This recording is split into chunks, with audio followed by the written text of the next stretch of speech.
Hi. What we're going to look at is the role of the ADI, what the job is actually all about.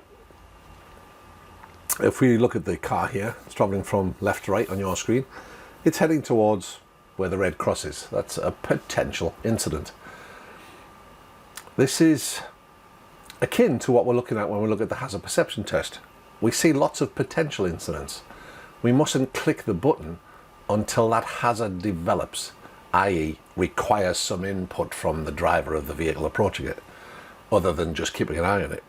So in terms of us as an ADI sitting next to a learner driver, there comes a point where if the learner isn't going to react to whatever's ahead of them, or the driver, if we're working with a full license holder, we must prompt them to act. So that's the point that you see on the screen here. We are prompting the pupil to act. What should then happen? I mean, that's equivalent to the 5 scoring window on the hazard perception test. This potential hazard has now developed.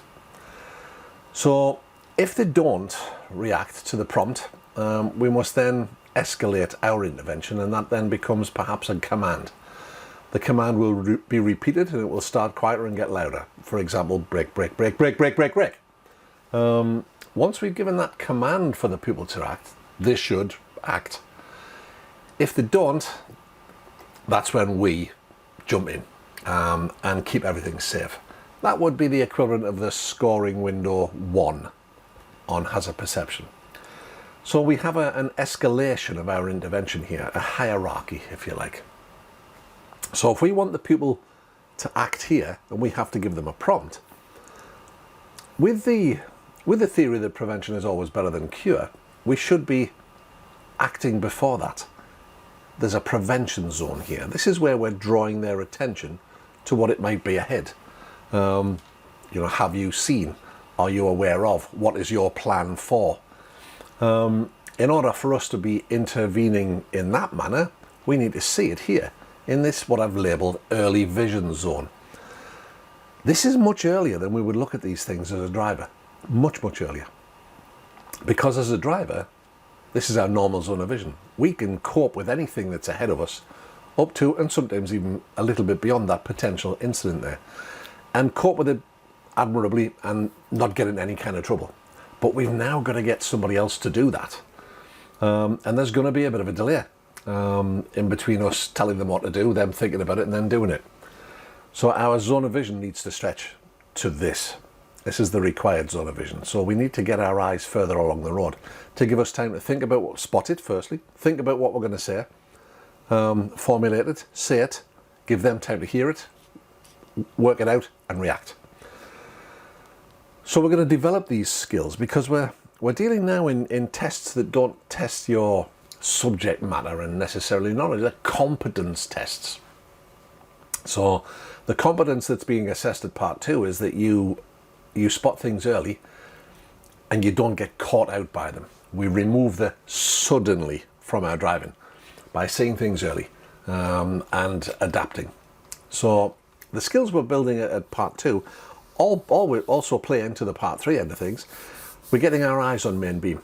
We're looking at stretching our view along the road, to the side and behind us, so that we're spotting things extremely early and therefore not getting caught out by them.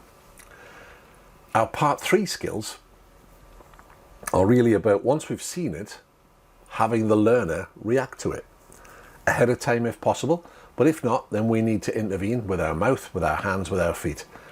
With our mouth, we ask questions, we raise awareness, we point things out. With our hands, we move the steering to avoid hitting things, we cancel signals that are unnecessary or inappropriate or confusing to the road users, and we intervene with our feet with the dual brake and perhaps with the clutch to prevent stalls, to control speed and slow maneuvers, that kind of stuff. So we're raising awareness with our questioning, with our prompting, by pointing things out that we've seen extremely early. We then need to help the pupil. If we've had to intervene in any way, shape or form, then we need to have a conversation about that. The box that covers this really, the way the examiner is going to assess you is, the third box down in the risk management says, was the trainer aware of the pupil and the surroundings? Well, if you're not raising awareness, then you've not seen it, you've not said it. We've then got to intervene in a way that's appropriate. You know, if you're giving prompts when you should be braking, or if you're braking when you should be giving prompts, your level of intervention is not appropriate for that learner's needs. So once we've had to have an intervention, either before, during or after, we've then got to help the pupil to determine, is there something new to learn here in light of what we've just experienced? And if so, what? And how are we going to go about changing our behaviour when it comes to that again? So you would help the pupil determine new goals in light of this new understanding, and help the pupil develop, execute and reflect upon these new plans. So what we're doing here is we're adapting the lesson accordingly. And the box that measures this for you is, was the lesson plan adapted where appropriate to help the learner work towards their learning goals? And this is not just the learning goals that we set at the start of the session.